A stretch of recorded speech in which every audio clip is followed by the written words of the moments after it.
सतगुरु के उपदेश का लाया एक विचार, जय सतगुरु मिलते नहीं जाते नरक द्वार। नरक द्वार में दूत सब करते खेचा तान, उनसे कभू न छूटता फिर फिरता चारों खानी।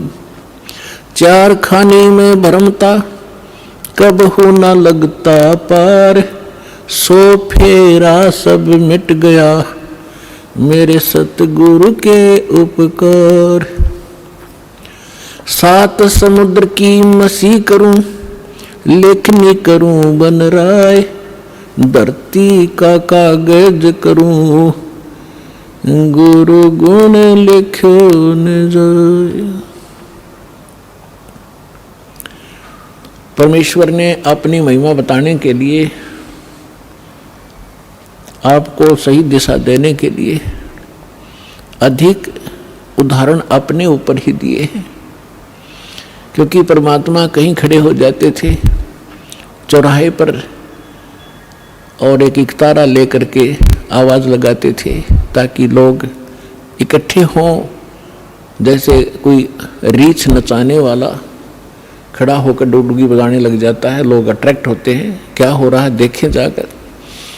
तो आपके लिए परमात्मा ऐसे खड़े कर रहा है, ऐसे धाड़े भुगत रहा है, किसी प्रकार तुम्हें बुद्धि आवे। आप कहाँ पड़े हो, कभी विचार नहीं लगाया आपने।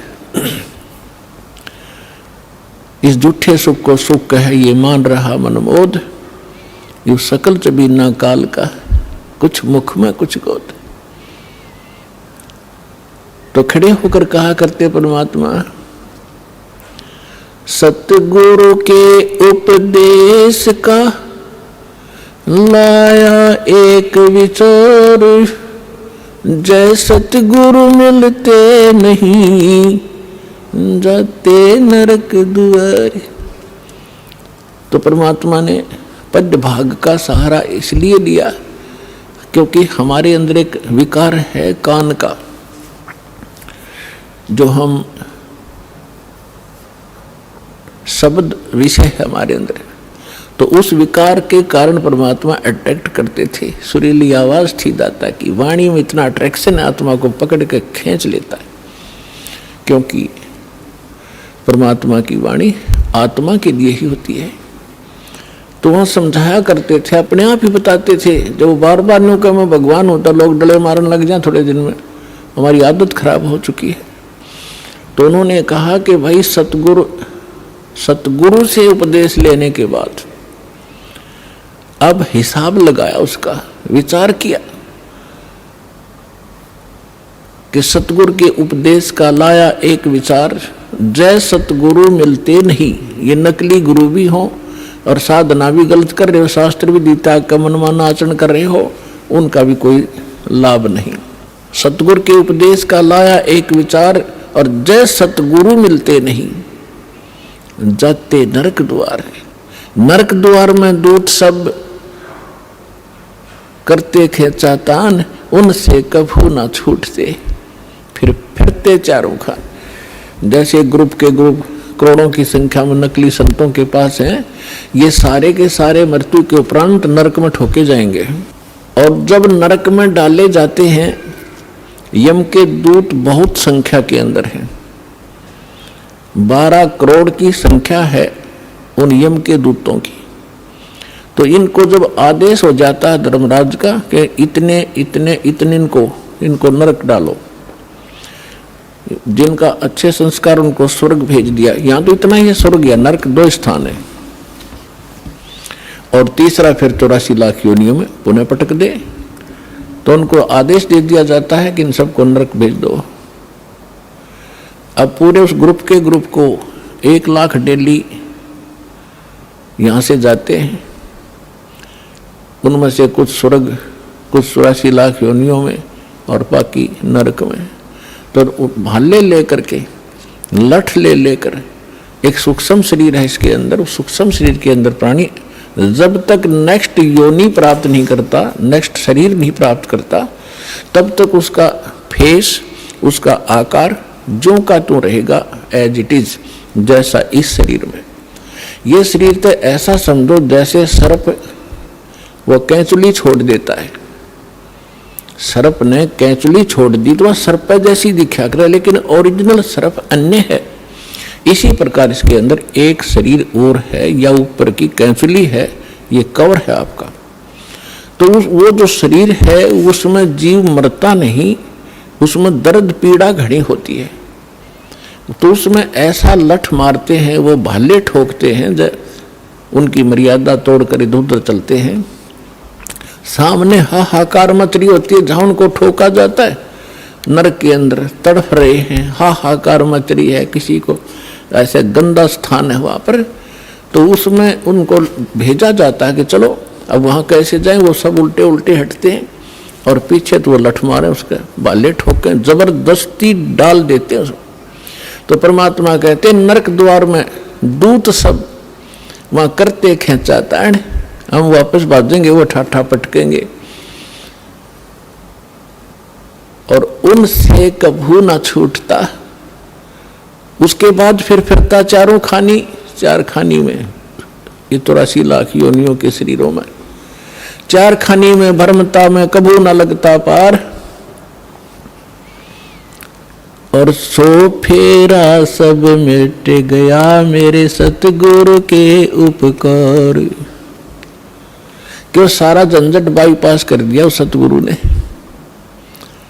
इतने दुख आपकी बला टलेगी इस सच्चे नाम को लेने से, कबीर परमात्मा की शरण में आने से, सतलोक आश्रम बरवाला में आकर दीक्षा ग्रहण करने से।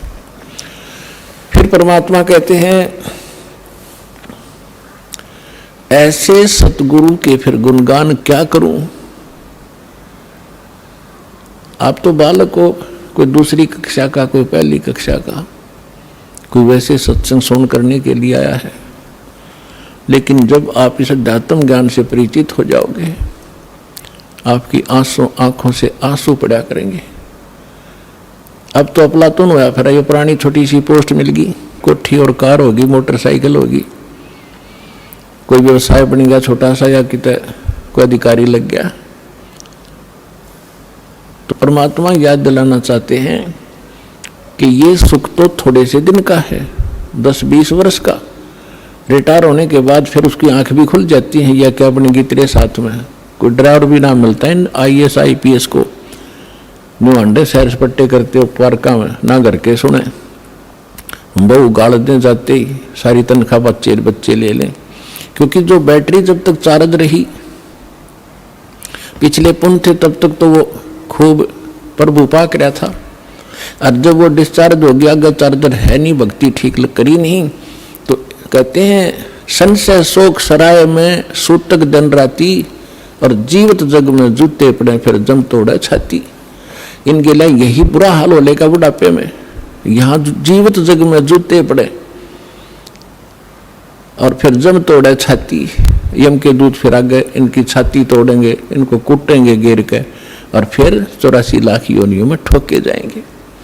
तो यहाँ परमात्मा कहते हैं 7 समंदर की मसी करूं, लेखनी करूं बन राय, धरती का कागज करूं, गुरु गुण लिखो न जाए।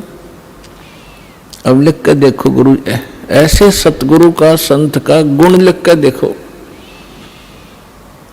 पूरी पृथ्वी का कागज बना लूं, 7 समुद्रों का इंक बना लूं शाही, और सभी वृक्षों की कलम बना लो, काट काट कर छोल छोल कर कितनी बन जाएंगी हिसाब लगा लो। और ये सारी खत्म हो जा, धरती जितना कागज भी समाप्त हो जाए, 7 समुद्रों की इंक भी शाही भी खत्म हो जा, और सब कलम भी घिस जाए, तो भी नहीं लिखा जा सकता।